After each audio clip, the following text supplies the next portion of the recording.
This is Cabin Conversations, a regular podcast here at Woodlands Church. I'm Dave, here with co-host Whitney Swenson. Okay. Hey, Whitney. I realized I'm always like snuggling to this pillow. Yeah, It's just here, and I sit here. I have friends. Do you know people who like always like hold a pillow when they're sitting on couches? I've observed that, and I've wondered how you get to be like that. And occasionally I do it, but I don't know what it is. I wonder. So I've got a mom that's pretty short, and her legs don't necessarily hit the ground when she sits on certain couches. So the pillows are necessary to be behind her. Okay, to kind of scoot her forward. Right, so that her feet can hit the ground, where I'm a long-legged human, and so behind me, I feel like I'm all out there. So the pillow's got to come around, and I snuggle it.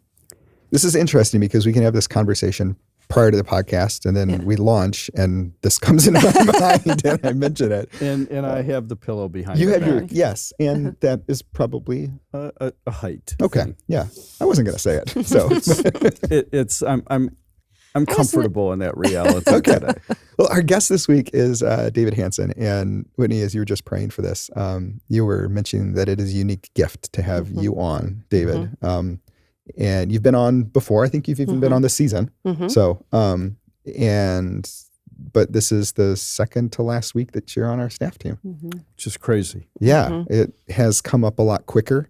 It's slower and quicker, both. And I think that's how these things go. But we're kind of in that mode. And so, Whitney, I'll have you ask the question, but then we're certainly going to... this will be fun for a nearly retired man, because we all should answer this. Yeah. So we'll process the question, and then we'll process some of the church multiplication stuff, but we also just want to process what it looks like to finish well and all of those things. So. Can I just say real quick before you ask the question? I think it's sweet that I get to sit here with the two of you.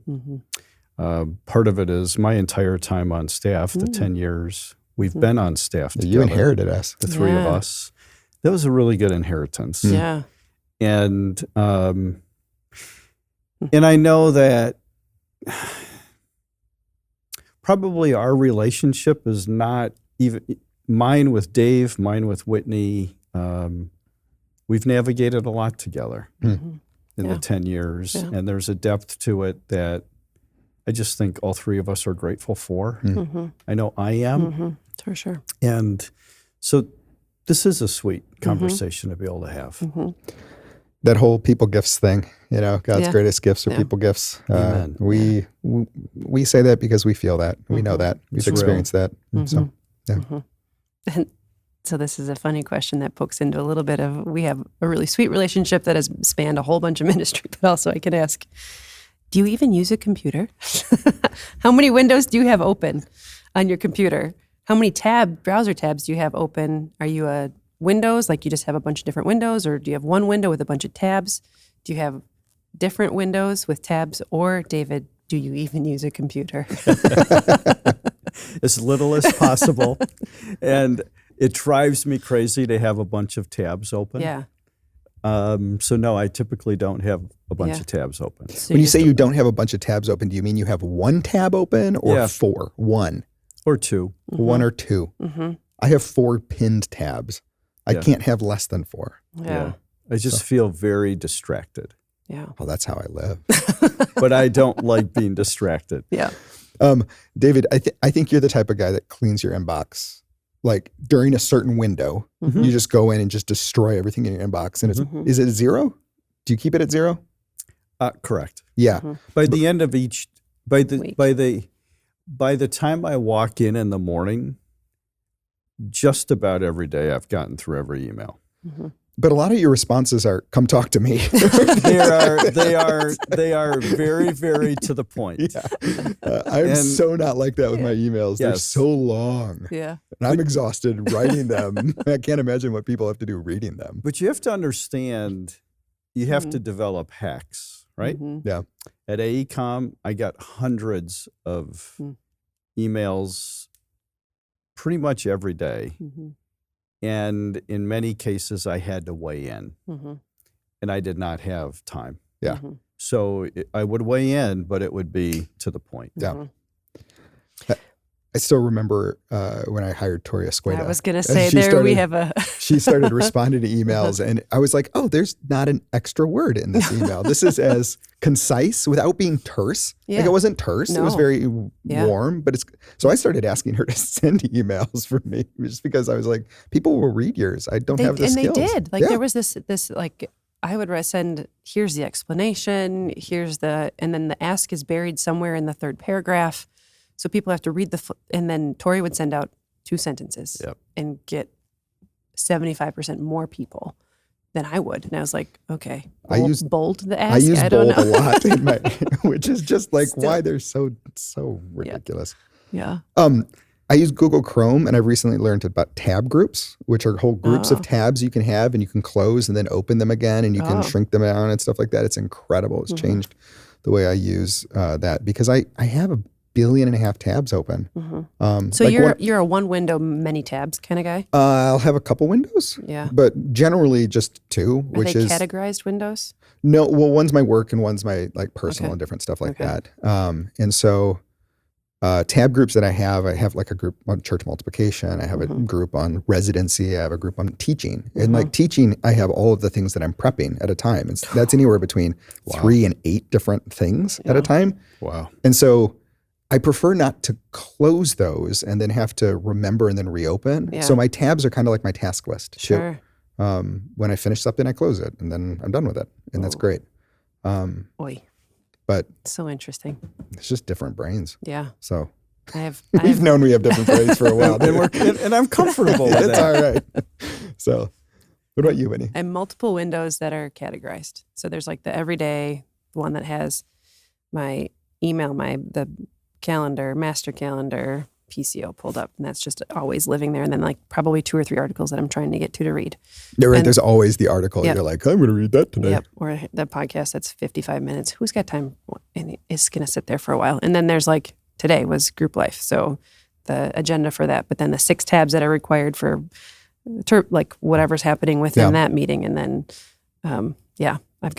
there's always just multiple windows up they're categorized. So I know to pull. Do you open like Tuesday's window on Tuesday, or does Tuesday have a Tuesday window, or do you build Tuesday window? Okay. So like Tuesday, it happened today. It's built out, and then it's kind of like a task list. So I'll take care of some things and then close it out by the end of the week. Yeah. And I hope I've been reasonably good at getting things out of your ways so you can do what you love to do. Oh, David, I'm terrified of when you leave, like the things that you've helped us avoid and navigate. And it'll just be, we'll learn to walk at a different pace, I think, or speed, or what it looks like. We It'll don't know. be just fine, but that has been I think that's probably a passion of mine. You have stewarded us well. So, yes, you have. Amen. Which is great. So, thank you. What's on the docket for your first week of retirement? What are you guys doing? We're in town. Okay. I'm going to play basketball with Henry and Ray at 3:45 on that Monday, the 4th. I've got a few things on Henry my and calendar. Ray are your grandkids. Yes. Yeah. I'll be over in the driveway when they get home from school, and it's gonna be blocking all their shots. Sit down. I've got height on you. I really like to feel good about myself, and that's what I do. Yeah. Play with an 8-year-old and a 6-year-old. But I've got several things that are on my calendar, but I'm also trying to make sure that week is not full of things on the calendar. Yeah. But I'm trying to do something. Got a few things going on, but not a lot. Did you go to Brian's retirement seminar at the beginning of the year? I didn't, but I have his paper. Yeah. And he and I have talked about that a lot. And I've read it multiple times. Been very helpful. Yeah. I just, so much, I obviously have not thought a lot about retirement personally. We're not quite in the financial place to do so. There's a lot of ministry ahead too. But sabbatical, we've planned a number of sabbaticals, and it's such a different world. Stepping out and in retirement, it's just that times 1,000. Yeah, I'm the first to admit I do not know what this is going to be like. I've never done it before. Yeah. Thankfully, I think leaving AECOM forced me to deal with a few things of saying goodbye and letting go. I'm convinced I would not be in a very good place if Lori and I were not going to be a part of Woodlands. That helps me tremendously. That we're not selling our house and we're moving off to wherever. It's like, that's not it at all. I'm excited about ministry that I get to be a part of, that we get to be a part of. I'm really excited to walk into church on Sunday morning with Lori and walk out. But certainly not in some, boy, I don't want to be at the church. That's not true, but I want to have a quiet presence here, especially through the summer. Are you coming on the 10th? Yeah. We are. Okay. But we'll come in the east entrance and leave the east entrance. You'll do that for a bit. The 17th will be up north. Okay. We're up there for a couple of weeks. We come back Sweet. for, we'll be back the 30th. Okay. And then it's kind of back and forth. Yeah. Sweet. I have not failed to be impressed with how busy retirement life seems. Oh, Talk to no question. But I think that will build over time. Yeah. And this summer is one that I'm going to work really hard to not be overly committed. Yeah. Are there specific rhythms, David, that you're looking forward to that retirement will afford you, that being in an office, being here, working above full time hasn't? I think one of the keys to that, Whitney knows Lori really well. We really like mornings, and I will not be scheduling a lot of breakfasts. Sure. I would just as soon not be out of the house before 10, and then I'm game to do whatever. But I really love, and I don't mean to be whatever, but I really enjoy time in the Word. I enjoy a slow pace to the start of the day. I think part of it is just for so many years of my life, it was often running very early. That changed coming here, which I've really appreciated. But I think that's one of those changes that I'm really looking forward to. Yeah. And honestly, I think you both know I exercise like pretty much every day. Yeah. But I look forward to doing that, not trying to figure out where do I fit this It's just in. But it'll be very much it'll fit in a nice spot. You can schedule things around that Yeah. rather than scheduling that around things. Yes. Yeah. I'm looking up, isn't there a quote by somebody that's like, there's so much to do today, so I'll spend the first 3 hours in prayer? That's Martin Luther. Okay. Yeah. Or I think it's a similar Yeah. thing. Yeah. Okay. Slow mornings are such a gift, and to just lean in and accept and embrace and enjoy. I want the gift of that. Do you garden at all? Do you do? Really don't. Okay. We have, Lori ends up, a lot of that is fallen on her, just taking care of the shrubs. We got quite a bit of plantings in our yard, but understand we also have responsibilities up north. So that's where it gets a little bit, and we take advantage of the farmer's market. Oh, cool. I would love to, I think in many ways, have a garden. We don't, but I think this is a year where I personally will help Jan and Nate as they're getting one established. Yeah, that'd be fun. Instead of us trying to get one established too. The only How fun. Your grandsons can do the weeding and you can come over and help them figure out which weeds to pull. Well, and It's not even in your Ray front said yard. Yeah. said to me on Sunday, would you help me water the, Yeah. and they're not quite at that point, but I know they'll be engaged in it this summer sure. and I'll help out. that's just such a sweet thing. I interrupted you. I'm sorry. Oh no, just mentioning the slow mornings Yeah. and slowness is so much associated for me with gardening. And Agree. I understand why you would love it. yeah, Makes total sense to me. it's so worthwhile. Mm-hmm. So here's kind of a question, David. You're stepping off of staff, in a staff that you're deeply engaged with and that you love deeply, in a season where we are also taking big steps into really new and kind of exciting ministry initiatives. Yep. And I know that you'll be alongside still in that, but is that a good on you guys? Is there a sense of sadness or kind of like, I'd like to be part of that? Or I think that's a really good question that helps, I think, even me explain a little bit of how I personally have gotten to the point of it's time to retire.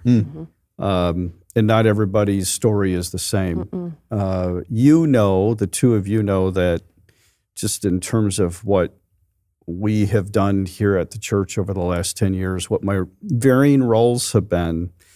But I also remind people I had a life before that that was really packed, and I started things for AECOM. I started our business in North Dakota, took over the Minneapolis operation like in 2008. All kinds of energy goes into those things. I can genuinely tell you, I got to the point a year and a half ago where I looked at John and said, I don't have it in me to climb the next mountain. Whatever the mountain is. Yeah. That was before that elder retreat when this first became the direction. And it's interesting to get to that point in your life. And like I said, people can, what's your problem? I think the tendency at my stage is I know what it takes. At least that's my perception. And I don't have it in me to do what it takes. So I want to get out of the way. I don't know if that makes sense. I don't want to be the guy who's just dragging myself through because I committed to do this. I knew what I committed to 10 years ago. I knew I also committed to help us through the transition of Brian retiring. Didn't know it was going to be John, but helping John get acclimated. But I also knew that there were prices paid along that route. And Colton has a lot more energy. You both know that than I have to go take on something that I know is going to take a lot of energy. I had it. I'm training for a half marathon at the end of May, and part of my training is doing some speed workouts. And this was Friday, turned 40 on Friday. And school, it was just this kind of weird afternoon, like tornado watch is happening. So school got canceled or like called off early. And Sophie was like, what do you want to do? And I was like, I don't know. Do you play the like boy that cried wolf that we're going to have a tornado or not? So like staying close to home, right? But I was going to go for a run. And then Brian texted like half a mile and he's like, you should stick closer. Like, come on back and whatever. So I ended up doing sprints up our hill. We've got a long driveway with a long hill on it. And it was this like, you feel fresh the first couple and you give yourself enough rest to like get down and do it again. But by the time the fifth one was, I was like, good gravy. What is this going to be done? I know what it takes to get to the top, but there's not been enough recovery or input to be able to give what I need to give to get to the top in the same way that I did in the past. And so even thinking like in my state, I was like, okay, if I want to go from 6 to 8, what do I have to do? Do I do 4 and do a longer break in between to recover a little bit more and then do another set of 4? So there's just that analogy, that illustration was super helpful for me as I was running and getting really tired. Thinking, you need to refuel. And you're in a place in a season, David, where you're able to look and you're able to say, I have accomplished what I was hired to do and what I committed to do. The church is in a good place. I'm excited for the future of the church. I'm not frustrated. I'm not discouraged. And also, God has equipped this church to handle this transition. What a gift across the board for you. You know, it's really interesting. I love what you just said. And I think you both know too, Lori and I, this has been we've done this together. And the miracle of where we're at is on May 3rd, when we walk out of here that Sunday, we will be excited to come back. We are not running away from something. And Lori reminded me this morning that, remember, when you took this role, you took it to equip the saints for service. And you have worked hard through the power of the Spirit, and the Spirit working in Dave's life and Whitney's life, but in our staff's life, for service, for this next step. And I'm far from having done that perfectly, or however. How do you measure that? Right. I have no idea. But I'm really thankful that I've had the privilege of living that out and doing it with our staff. And I hope there's a lot of volunteers in our church that would say, yep, and you've supported us as well. The beauty is when you're given something like that 10 years ago and 10 years later, you can say, yeah, I'm really thankful for that vision because it's been a fun vision to live out. Isaac Groshek gave me Ephesians 4:11-16. He worked for us at AECOM when I announced that I was retiring. Yeah. That's what he gave me. This is what God's calling you to do. And I think in many ways, Lori and I both at that point looked at, that's helpful, Isaac. I can't argue with that. And because I've brought it up a bunch of times to our staff team. I probably will on May 1st. I don't know what I'm going to say, but I still think that's our role. And I've had the privilege of doing that. And just as permeating reality, it's that Ephesians 4 passage also includes the prophetic language that we get the best gifts or people gifts from as Amen. Well. And so I do think Woodlands lives that out well, interpersonal stewardship and of ministry, of people owning the church as people, despite this fantastic building, despite the resources that God has given us. The church is people. It's people. Yeah. And I think that has been a story of this church for the last 53 years. This is a big transition, but it's not the first, nor will it be the last. And I think we've got this history too of not just people working really hard in the power of the Spirit to equip the saints for service, but a faithful God undergirding whether or not it's perfect or Amen. whether it's whatever it looks like. I mean, we all have our imperfections and tendencies or whatever, right?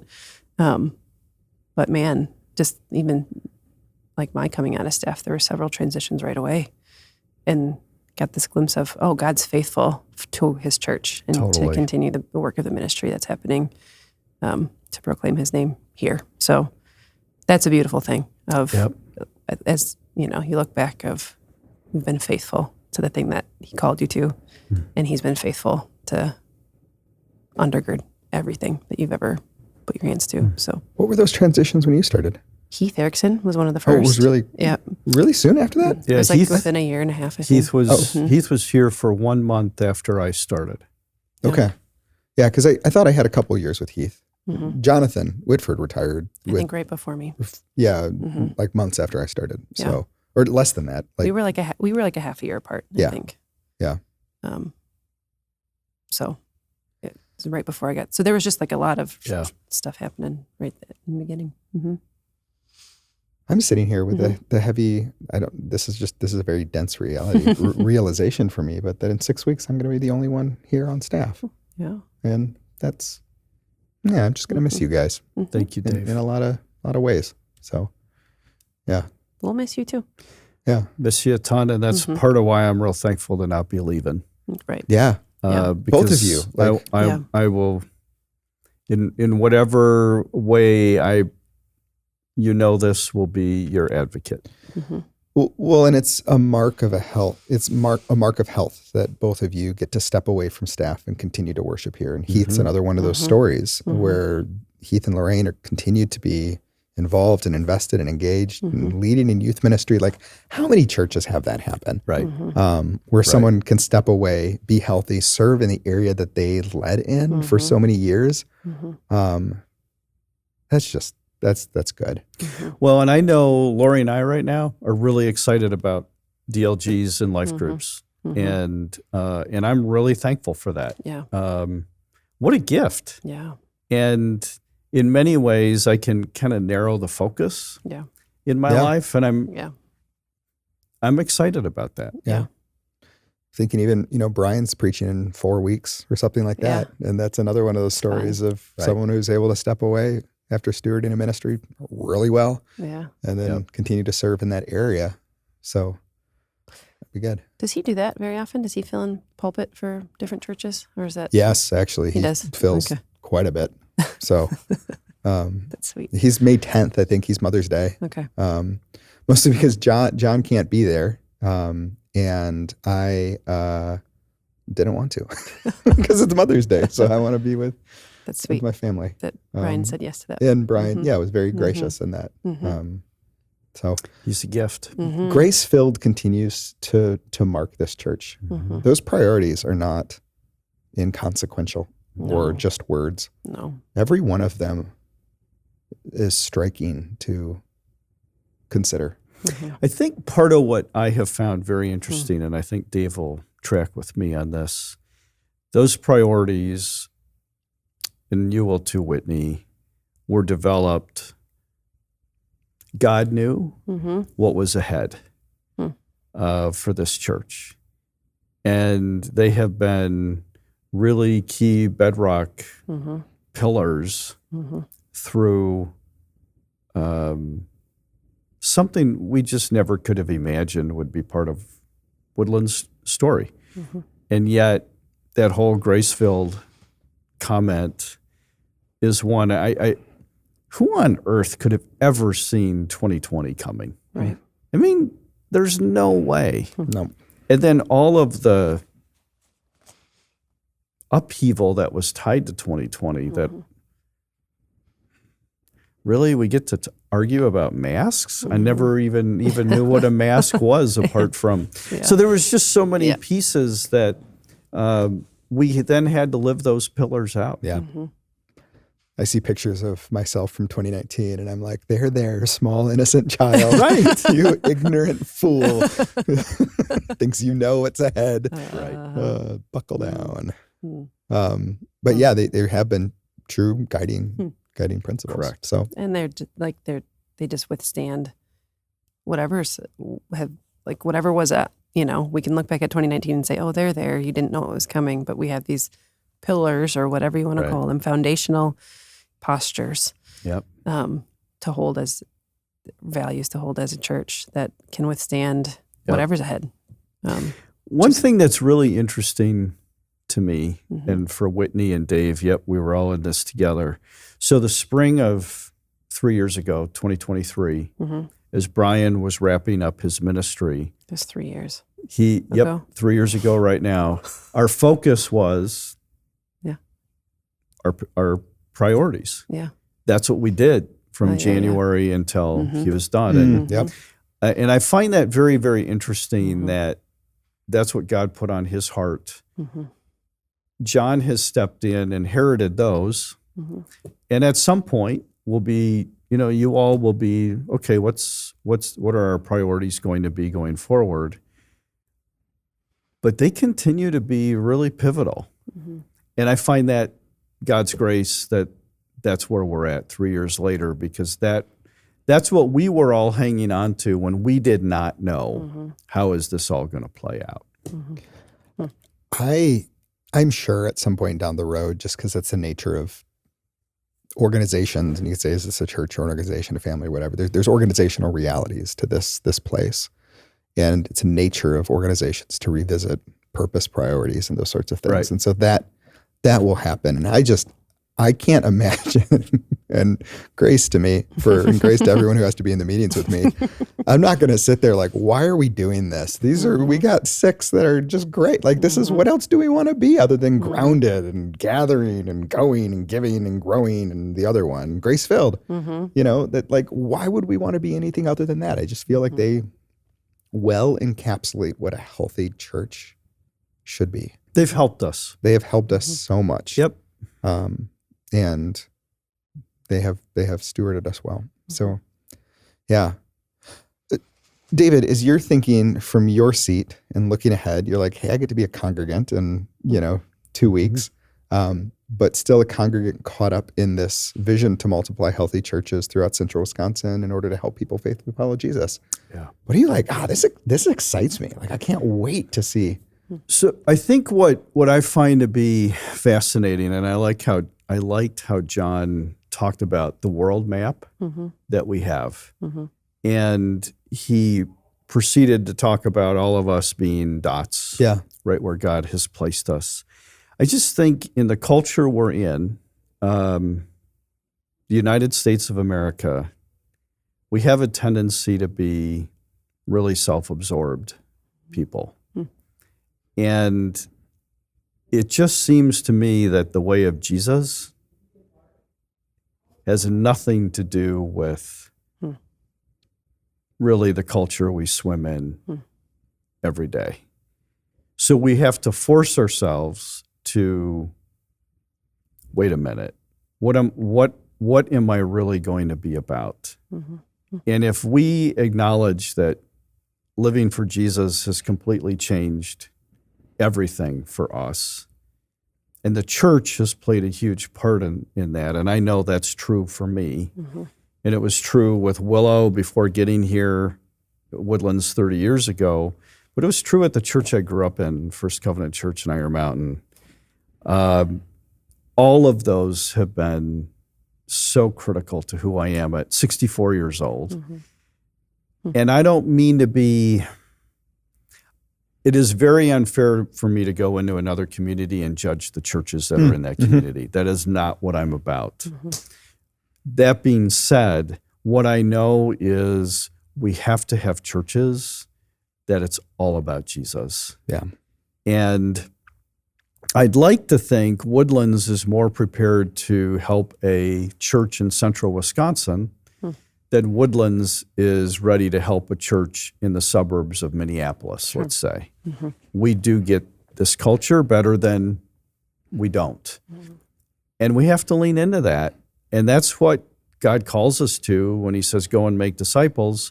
I agree we're supposed to do that across the world. But boy, it's hard to argue that we have a responsibility right here. We do in Stevens Point and Plover, but as God in his kindness, and I remind our staff team, every single person that walks in this place, Jesus has somehow orchestrated their life to get them here today. And we have to care about them. And as we touch other churches, we have to bring that same spirit of, these people matter. And to your mom's point, I think that was, we were talking about before we came on the air, the folks in any of our communities here, every single person in those communities matter. But I'm not convinced that they are in situations where they get to experience a church that helps to point them to that reality. You know, one of the things I'm so grateful for about this vision, too, as you're saying that, David, is, you know, we did the whole Wisconsin Rapids campus thing. Right. And for various reasons, like we didn't start with the vision for autonomy for them. Right. And one of the striking realities in the lifespan of that campus is that we realized that, yes, we're central Wisconsin, but we're two different communities.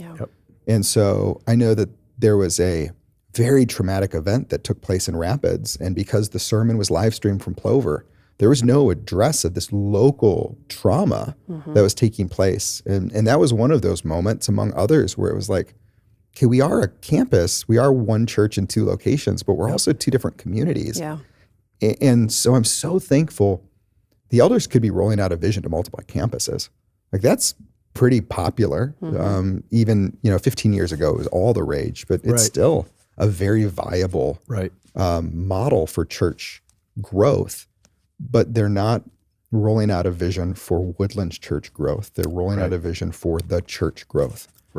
And so I'm so thankful for that because we do know we can put a campus in XYZ 20, 30 miles, 60 miles away. It's a different community with different needs. And those, I don't think it's going to take long for those campuses to start feeling different because it's a different place. Well, and we have this unbelievable picture that Dan DeRoshi has painted for us. You got to love the community. And people figure it out in a hurry. Do you really love this community or not? And no one in Wisconsin Rapids could argue that Dan did not love that community. Amen. The other thing that I'm really excited about, and you were talking about this with the dots, when we talked about in the vision document that the elders affirmed, there's a value in doing this. This is what's good. And there's two phrases in there. It's multiplying churches and mobilizing the church. Mm-hmm. And those two things are both multiplying churches. That's the vision piece. But this is what John was saying with volunteers, with UR Dot, all of those things is like church, there is need to step up. And it's not the staff that's going to do this. It's not the church multiplication lead team that's going to do this. It's not the, Aaron Sherman's not going to recruit all the worship team leaders who need, it's the church is going to be mobilized to go. We're going to use names for a year and then we're going to, who knows when we'll pick a site, but you will have been using names of people that it's like that community is where it's going to be. And you're a dot then. You got a network, you got your people, start asking them, inviting them, moving, this is going to hopefully by God's grace, this mobilizes the church to ministry in a really, really profound way. Right. And even before there's a church planted there, I love the fact that we're dots within so I don't share a Stevens Point or Plover address. Right. I've got a different town on mine, but we're dots right now. We always have been. Yeah. Right. So even this using the name challenge, use people's names, get to know people's names, which is just the start of a journey of getting to know somebody and their story and what's going on in their life. Is you can be a dot mission. You can be missional right now because the reality is we're going to plant a church somewhere, but probably not everywhere. So watch us. So Dave, sorry, go ahead. But that doesn't release you from being mobilized into the community that you're in, right? So like you're a dot, no matter we're lighthouses, no matter where you are. So So it's beautiful vision to fan the flame. Well, and the challenge for us to be, remember you are a dot where you're at right now. Mm-hmm. And are you reflecting Jesus or not? And that's just a huge challenge for me. And there's a gentleman who lives up the street that I had a conversation with after that wonderful ice storm we had and out cleaning up trees. Yeah. And he's someone that I need to connect with. Yeah. And the fact of the matter is all of us have those touch points of people who desperately need to have people who actually acknowledge that they even exist. Yeah. Mm-hmm. Hear their story. Yeah. It was interesting. I went through a drive-through this morning on my way here. And I just briefly chatted with the gentleman who was at window 1 to take my ticket. And then he showed up at window 2 to give me my food. And as I was driving away, I was like, I wish I knew his name. Mm-hmm. Right. Like I missed it. Mm-hmm. And I wish I could pray for him throughout the day. And I still can. God knows his name. But just that, I think there's a subtlety to some of this that starts to say, okay, we have mission, we have purpose, we have opportunity. Yep. So I finally listened to the documentary. I think the Godspeed one? Godspead one. Yeah. And you're like, it's a half an hour wit. And I was like, oh, that's really good. But I think Eugene Peterson said, people just long to be listened to. Mm-hmm. We don't have the time or space to even listen. So just to be with a guy down the street and listen to him eventually. Yeah. Like, you're not going to do that in a drive-through line initially. Yeah. Honk and then people you're like, well, really, what happened after that?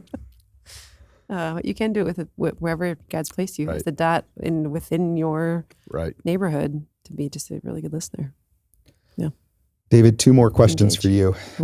One of them, the second one, is a standard question, but this kind of is a wrap-up question. And I have a guess as to what the answer is. What are you going to miss most? Oh, there's no doubt. It's our staff team. I've had the unbelievable privilege to